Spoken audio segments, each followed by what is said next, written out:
हे hello everyone, कैसे हो भाई लोग? आई होप सब बढ़िया होंगे, मजे में होंगे। तो यार आज की इस वीडियो में हम देखने वाले हैं डेवऑप्स रोड मैप। तो यार अगर कोई एक बंदा बिगनर है जिसको कन्फ्यूजन हो रही है कि यार मैं डेवऑप्स कैसे बन सकता हूँ, या फिर आप ऑलरेडी डेवऑप्स के लिए प्रिपेयर कर रहे हो लेकिन अभी डाउट हो रहा है कि यार मुझे और क्या क्या सीखना चाहिए, तो यार ए टू जेड सारी चीज़ें हम इस वीडियो में कवर करने वाले हैं कि प्रॉपर रोड मैप आपको पहले क्या पढ़ना चाहिए, उसके बाद क्या क्या पढ़ना चाहिए और क्या क्या इंपॉर्टेंट सर्विसेज होती हैं एक फुल फ्लैश डेवऑप्स बनने के लिए। तो यार मैं इतना श्योरिटी के साथ कह सकता हूँ, अगर इस वीडियो के बाद तुम ये सारी सर्विसेज सीख लेते हो ना, तो तुम ना बिल्कुल डेवऑप्स का चीता बन जाओगे भाई। और मतलब किसी को भी जाके बोल सकते हो भाई हाँ मुझे डेवऑप्स आता है, छाती ठोक के। वीडियो स्टार्ट करने से पहले मैं बस इतना कहना चाहूँगा, अगर यार चैनल अच्छा लगता है या फिर वीडियो अच्छी लगती है तो यार चैनल को सब्सक्राइब कर देना। और अगर तुम्हें लगता है यार तुम्हें किसी एक पर्टिकुलर टॉपिक पे वीडियो चाहिए तो कमेंट सेक्शन में बता देना, मैं कोशिश करूँगा जल्दी से जल्दी उस टॉपिक के ऊपर वीडियो बनाने की, उसे कवर करने की। तो यार अब बिना इधर उधर की बातें किए, वैसे बहुत बातें हो चुकी हैं, हम स्टार्ट करते हैं इस पे। अब देखो यार, अपना मैंने ये चार्ट बनाया है डेवऑप्स रोड मैप का, तो इसे एक बार देख लेते हैं कैसे कैसे तुम्हें क्या करना है। अब यार जो इसमें ना पार्ट वन आता है डेवऑप्स रोड मैप में। अब मैं तुम्हें एक बार कलर बता देता हूँ। ये जो ब्लू कलर दिख रहा है ना, ब्लू कलर का मतलब है मोस्ट इंपॉर्टेंट, येलो का मतलब है उससे कम, और ये लाइट येलो दिख रहा है या फिर पिंक बोल लो, मतलब जो भी बोल लो भाई, ये है मतलब काम चल जाएगा। तो अब आती है सबसे पहले प्रोग्रामिंग लैंग्वेज। तो यार डेवऑप्स बनने के लिए ना, जितने भी तुम ऑटोमेशन लिखते हो या कोई भी काम करते हो, उसके लिए जो मेन लैंग्वेज मोस्टली हर कोई हर एक डेवऑप्स यूज़ करता है वो है पाइथन। तो पाइथन यार तुम्हें सीखनी ही पड़ेगी डेवऑप्स बनने के लिए। वैसे आज के टाइम पे यार चैट जीपीटी आ गया है, तो तुम जीपीटी पे जा सकते हो और उसे बोल सकते हो give me hello world Python code, तो यार जीपीटी भी दे देगा। ठीक है, इसने दे दिया। ये बस इतना सा हेलो वर्ल्ड लिखने के लिए इतना काम करना था तुम्हें, तो पाइथन सीख लेना। ठीक है, ये ज़रूरी है डेवऑप्स की ऑटोमेशन लिखने के लिए। ठीक है भाई, अब आपने ना पाइथन सीख ली है, ऐसा एज्यूम कर लो सच में नहीं सीखी। ठीक, तो अभी हम आते हैं अपने पॉइंट टू पे, जो हमारा स्टेप टू है, सर्वर एडमिनिस्ट्रेशन। अब यार एज अ डेवऑप्स ना, तुम मोस्टली कोई भी ए डब्ल्यू एस का EC2 या फिर कोई भी एक सर्वर लॉन्च करोगे ना, चाहे वो AWS हो या फिर एजोर हो, GCP हो, तुम ना मोस्टली लिनक्स पे काम करोगे, लिनक्स पे ही अपनी एप्लीकेशन होस्ट करोगे, सारा काम करोगे। तो यार उसके लिए लिनक्स जो है ना, लिनक्स तुम्हारा कंपलसरी है। अब उसके बाद अगर तुम यूनिक्स या फिर विंडोज़, ये सेकेंडरी चीज़ें हैं, मतलब तुम ना गूगल सर्च करके उसके बाद भी इन चीज़ों पे काम कर सकते हो, वो बाद की बात है। लेकिन लिनक्स तो आना ही चाहिए। अब लिनक्स में क्या आना चाहिए? लिनक्स की जो बेसिक बेसिक कमांड्स होती है, जैसे मैं यार गिटलैब का बैश खोल लेता हूँ, इसमें एक दो दिखा देता हूँ। तो जैसे अगर तुम करते हो, कंट्रोल प्लस कर लेते हैं इसे, LS करते हैं, सारी लिस्ट हो गई। इको के साथ मैंने यहाँ पे लिखा हेलो, उसके बाद इसे एक फाइल में मैंने स्टोर करा दिया, abc.txt। ठीक है, ये मेरी फाइल बन गई। अब मैं इसे कैट करता हूँ abc.txt, तो ये मेरी फाइल प्रिंट हो गई, इसके अंदर जो कंटेंट थे। तो लिनक्स की इस टाइप की तुम्हें कमांड्स ना याद होनी चाहिए। अब लिनक्स के बाद ना हम आते हैं यार सिक्योरिटी वाले पार्ट पे। ये सिक्योरिटी वाला जो पार्ट है ना भाई, ये मोस्ट इंपॉर्टेंट पार्ट होता है, ये वाला पार्ट। ठीक है, अब सिक्योरिटी में क्या आता है कि यार तुम कहाँ से कौन सा पोर्ट अलाउ करा रहे हो, कैसे आपका नेटवर्क का फ्लो हो रहा है, आपकी जो वेबसाइट है वो HTTP पे चल रही है या HTTPS पे चल रही है। जैसे अगर मैं यूट्यूब ही ओपन करता हूँ, तो यूट्यूब में अगर यहाँ पे देखोगे ना, तो ये क्या आ रहा है, कनेक्शन इज सिक्योर, मतलब आपकी जो वेबसाइट है ना वो HTTPS यूज़ कर रही है, ये देखो। तो सिक्योर HTTP। अब आपकी कोई एक वेबसाइट सपोज HTTP पे चल रही है, तो उसके पास कोई सर्टिफिकेट नहीं है, तो वो सिक्योर नहीं है वेबसाइट। तो ये चीज़ों का ना आपको नॉलेज होनी चाहिए कि HTTP कैसे काम करता है, HTTPS पे कैसे काम होता है। तो ये सारी चीज़ें इसमें आती हैं। अब इसमें TCP IP ये सारे प्रोटोकॉल का आपको आइडिया होना चाहिए, मतलब एटलीस्ट थियोरटिकल तो इनका आइडिया होना ही चाहिए। अब आते हैं पार्ट फोर। अब ये बड़ा इंपॉर्टेंट है भाई, जो आपका सर्वर वाला पार्ट होता है। अब सर्वर क्या होते हैं? आपकी सपोज कोई एक एप्लीकेशन चल रही है, एग्जाम्पल लो यार, यूट्यूब का ले लो या फिर फेसबुक का एग्जाम्पल ले लो।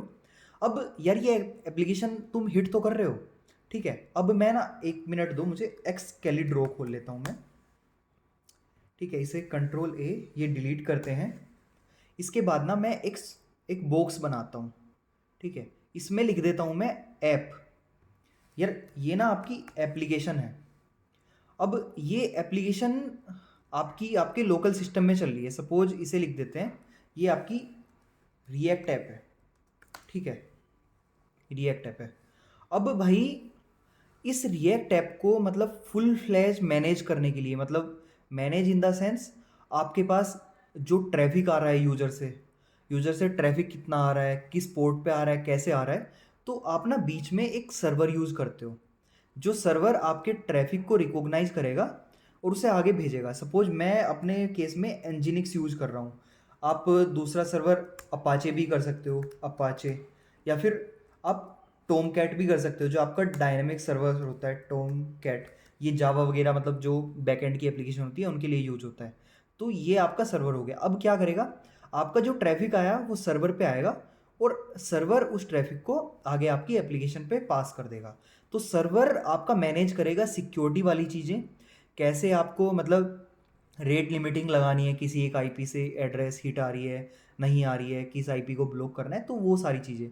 तो ये आ जाता है आपका सर्वर वाला पार्ट। अब सर्वर में कौन कौन से होते हैं, अपाचे, एनजिनिक्स, ये आपके मोस्ट यूज सर्वर होते हैं जो नॉर्म मोस्टली हर एप्लीकेशन आपकी यूज़ करती है। एक तो आपका अपाचे और एनजिनिक्स, ये दो सर्वर। जैसे आप रिएक्ट की एप्लीकेशन ले लो, आप एंगुलर की एप्लीकेशन ले लो, या फिर सिंपल HTML CSS की एप्लीकेशन ले लो।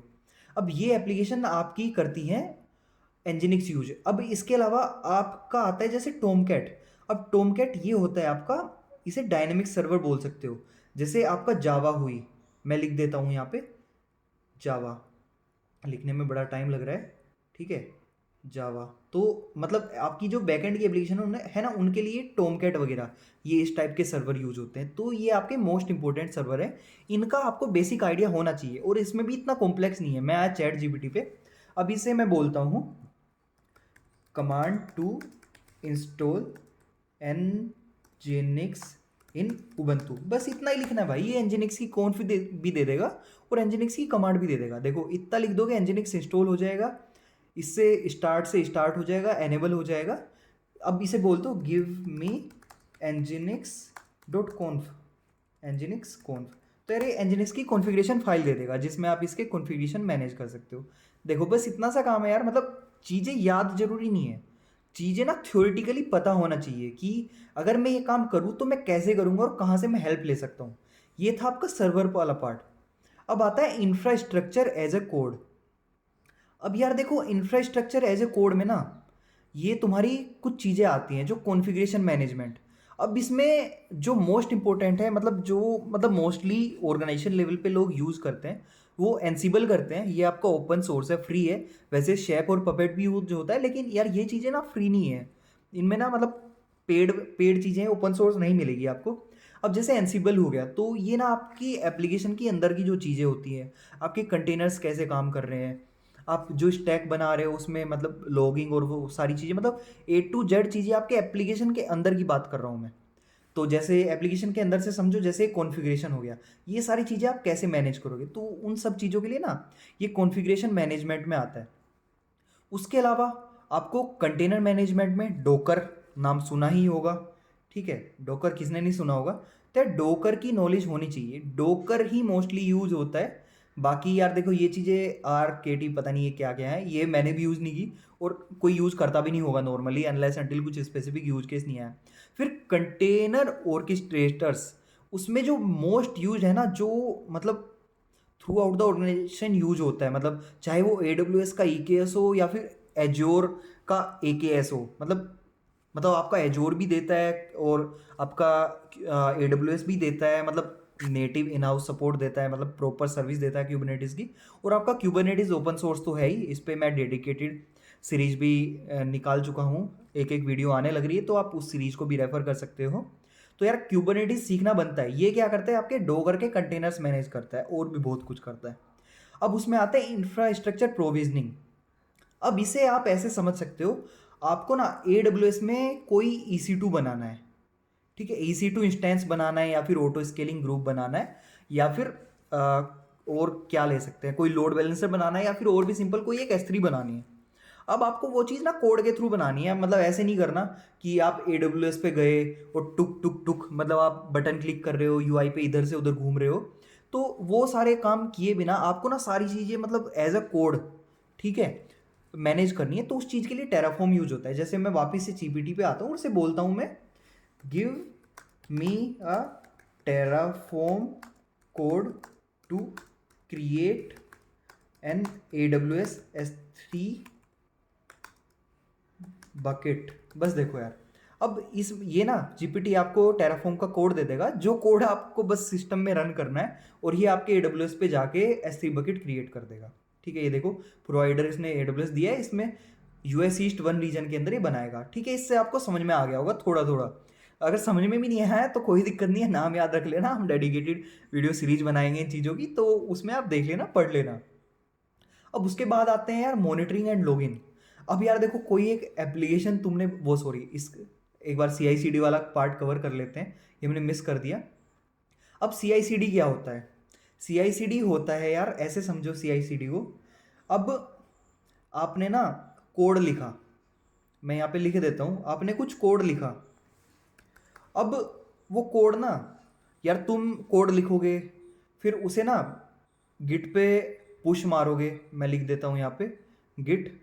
ठीक है, अब गिट पे पुश मारने के बाद फिर क्या करोगे? फिर जहाँ पे सपोज किसी सर्वर पे तुम्हारी एप्लीकेशन चल रही है, उस सर्वर पे जाके क्या करोगे? फिर पुल लोगे उसका कोड का। पुल लेने के बाद क्या करोगे? फिर तुम अपनी एप्लीकेशन को रिफ्रेश करोगे, फिर तब उसके बाद वो कोड है तुम्हारी ऐप पे डिप्लॉय होगा। मैं डिप्लॉय लिख देता हूँ, डिप्लॉय। ठीक है, ये डिप्लॉय होएगा। अब देखो यार कितना लंबा पार्ट हो गया, और भी बहुत सारी चीज़ें होती हैं। अब CI/CD क्या करती है? इन सब चीज़ को एक जगह रैप कर देती है, और हम क्या करते हैं, हम CI/CD पाइपलाइन लिखते हैं, जिसमें हम क्या करेंगे, बस वन बटन क्लिक होगा हमारा और हमारा ये सारा काम ऑटोमेटिक हो जाएगा। अब उसमें हम जेंकिंस की ग्रूवी भी यूज़ कर सकते हैं, पाइथन भी यूज़ कर सकते हैं, ये सारी चीज़ें होती हैं। तो इसमें जो मोस्ट यूज CI/CD टूल होता है ना, जिसमें हम जेंकिंस की जॉब्स वगैरह बनाते हैं, तो वो जेंकिंस होता है। अब उसमें चाहे तुम क्लाउड फ्रंट का कैशे क्लियर करने की जॉब बना लो, या फिर S3 में कोई ऑब्जेक्ट अपलोड करने की जॉब बना लो, या फिर एप्लीकेशन पे अपना लेटेस्ट कोड डिप्लॉय करने की जॉब बना लो, तो जेंकिंस हो गया। या फिर कुछ कुछ ऑर्गेनाइजेशंस गिटलैब CI/CD भी यूज़ करती है, बिट बकेट यूज़ करती है, और गिटहब एक्शंस भी यूज़ करती है। तो ये सारी चीज़ें ना इतनी फ्रिक्वेंटली यूज़ नहीं होती। मोस्ट जो यूज है ना, वो है आपका जेंकिंस। ठीक है भाई, अब इसके बाद आता है मॉनिटरिंग एंड लॉगिंग। अब आपकी एप्लीकेशन बन गई, ठीक है, मैं इसे हटा देता हूँ। जो ऐप है ना, मैं लिख देता हूँ इसमें ऐप। अब ऐप जो है वो रेडी है। अब रेडी तो है, लेकिन इसमें ना कोई एरर आ गया। अब एरर आने के बाद ऐसे तो है नहीं भाई, अब सपोज आप डेवलपर हो, अब ये तो है नहीं आप EC2 में लॉगिन करोगे, लॉगिन करने के बाद फिर डोकर PS या फिर उसके ऐप के लोग देखोगे टेल हाइफन ऐप करके, तो वो काम नहीं करोगे, मतलब बार बार सर्वर में जाओगे, वैसे तो डेवलपर को पूरी एक्सेस दोगे ही नहीं। तो अब उसके लिए क्या करते हैं, हम यूज़ करते हैं लॉगिंग एंड मॉनिटरिंग। अब लॉगिंग के लिए आप फ्लुएंट बिट यूज़ कर सकते हो, लॉग स्टैश यूज़ कर सकते हो। मैं लिख देता हूँ फ्लुएंट बिट या फिर लॉग स्टैश। और ये जो लॉग्स है ना, वो तुम किसके थ्रू दिखाओगे? Kibana elastic search. ठीक है, इलास्टिक सर्च के थ्रू दिखाओगे। और इस स्टैक का नाम होता है, या तो आप EFK बोलोगे इसे, या फिर आप ELK बोलोगे, इलास्टिक फ्लुएंट बिट किबाना, या फिर इलास्टिक लॉग स्टैश किबाना। अब ये क्या करेगा, ये स्टैक आपकी एप्लीकेशन जो भी लॉग्स जनरेट कर रही है ना, आपको ये किबाना का डैशबोर्ड दे देगा। उस डैशबोर्ड में आप लॉग्स लाइव देख सकते हो। तो मॉनिटरिंग के लिए लॉगिंग के पे आते हैं, तो लॉगिंग के लिए इसने सबसे जो फेमस स्टैक बताया वो ELK बताया, इलास्टिक लॉग स्टैश किबाना। वैसे आप EFK इलास्टिक फ्लुएंट बिट किबाना कुछ भी यूज कर सकते हो, आपकी मर्जी है। अब मॉनिटरिंग में यार जो मोस्टली यूज होता है ना, पहले ये लॉगिंग वाले को मैं हाईलाइट कर देता हूँ। इसके बाद जो मॉनिटरिंग में यूज होता है ना यार, वो मोस्टली देखो, जो मैंने यूज किया मैं वो बताता हूँ। मैंने यूज किया प्रोमीथियस और ग्राफाना। अब ये क्या करता है, जैसे आपका कोई सर्वर चल रहा है या फिर EC2 चल रहा है, अब उसमें क्या होता है ना भाई, उसमें मतलब सर्वर का कितना यूटिलाइजेशन हो रहा है। जैसे डोकर स्टैट्स करते हो, तो मैं एक बार करके भी दिखा देता हूँ इसमें। वैसे डोकर अभी बंद पड़ा है मेरे इसमें, तो वो नहीं दिखा पाऊंगा। डोकर स्टैट्स करते हो या फिर टॉप कमांड चलाते हो, स्टॉप चलाते हो, आपको पता चल जाता है कि भाई मेरी इतनी रैम यूटिलाइज हो रही है, इतना CPU यूटिलाइज हो रहा है, इतना फ्री हो रहा है। तो वो सारी चीज़ें, अब यार तुम बार बार सर्वर के अंदर तो जाओगे नहीं, उसकी जो मैट्रिक्स होती है, MAT मैट्रिक्स, ठीक है। या वैसे मैं टेक्स्ट लिख सकता था, ये ज़्यादा बेटर रहता, इसमें मैं लिख देता हूँ MAT मैट्रिक्स, ये सही लग रहा है, ठीक है। अब जो मैट्रिक्स है वो मैट्रिक्स देखने के लिए यार तुम बार बार सर्वर के अंदर तो लॉगिन करोगे नहीं, तो अब क्या करता है प्रोमीथियस ना, तुम्हारा मैट्रिक्स कैप्चर करके ग्राफाना को भेजता है, ठीक है। अब ग्राफाना क्या करेगा, ग्राफाना आपको देगा डैशबोर्ड, ये आपको डैशबोर्ड देगा, मैं लिख देता हूँ यहाँ पे। जिस डैशबोर्ड पे, जैसे आप फ्लुएंट बिट के लोग देख रहे थे ना, ऐसे ही आप डैशबोर्ड में ना मैट्रिक्स देख सकते हो कि सर्वर की कितनी यूटिलाइजेशन हो रही है, क्या हो रहा है, और उसके बेसिस पे आप ना अपने जो है अलर्ट सेटअप कर सकते हो। अगर मेरे सर्वर की यूटिलाइजेशन 90% से ऊपर जाती है, 70% से ऊपर जाती है, तो मेरे पास मेल की नोटिफिकेशन आनी चाहिए। वे सारी चीज़ें, तो यार ये चीज़ें हेल्पफुल होती है। और लास्ट में आता है आपका मोस्ट इंपॉर्टेंट, जिसके बिना कुछ भी नहीं होने वाला, क्लाउड्स। तो यार मार्केट में आज के टाइम पे जो कंपटीशन में है वो आपका AWS है, एज्योर है और GCP है। AWS और एज्योर तो मतलब बिल्कुल भाई एक दूसरे को नेक टू नेक टक्कर दे रहे हैं। तो अगर या तो AWS, मैं दिखा भी देता हूँ, या तो AWS यूज़ कर लो भाई, या फिर एज्योर कर लो। यूज़ क्या करना, सीख लो, इनमें से कोई भी एक क्लाउड सीख लोगे ना भाई, तुम्हारी सोना चांदी हीरे मोती सब कुछ हो जाएगी, और नौकरी ना भर भर के आएगी। मतलब लिंक्डइन पे ना, मतलब डेली कॉल आने वाली हैं। एक बार तुम बस इनमें से कोई एक क्लाउड सीख के अपना कोई एक सर्टिफिकेट क्लियर करके भाई डालो, AWS का प्रोफेशनल या फिर बिगनर वाला, या फिर सॉल्यूशन आर्किटेक्ट एसोसिएट, या फिर एज्योर का प्रोफेशनल वगैरह, मतलब कोई एक सर्टिफिकेट क्लियर करो भाई किसी एक क्लाउड का, और क्लाउड पे हैंड्स ऑन करो चीज़ों का, सर्विसेज का। नेक्स्ट वीडियो में मैं बताऊंगा आपको कौन कौन सी सर्विसेज कंपलसरी होती है। जैसे कि सपोज आप AWS सीख रहे हो, AWS सीखना चाहते हो, तो उसमें आपको मेनली कौन सी सर्विसेज हैं जो सबसे स्टार्टिंग में आपको आनी चाहिए। बाकी क्योंकि एकदम से हर कोई कुछ नहीं सीखता, आप जब प्रोजेक्ट पे होगे, एक्चुअल ऑर्गेनाइजेशन में काम करोगे, उसके बाद ही आप और ज़्यादा सर्विसेज सीख पाओगे। लेकिन as a fresher, as a trainee, आपको इंटरव्यू में बैठने से पहले कौन सी सर्विसेज आनी चाहिए, तो वो हम नेक्स्ट वीडियो में कवर करेंगे। अब जाते जाते मैं इतना कहूँगा, अगर वीडियो अच्छी लगी, बढ़िया लगा, मज़ा आया, तो भाई चैनल को सब्सक्राइब कर देना, ठीक है। चलो ठीक है, नेक्स्ट वीडियो में मिलते हैं, tata bye bye. I'm the girl that they don't talk about, quiet with a big mouth.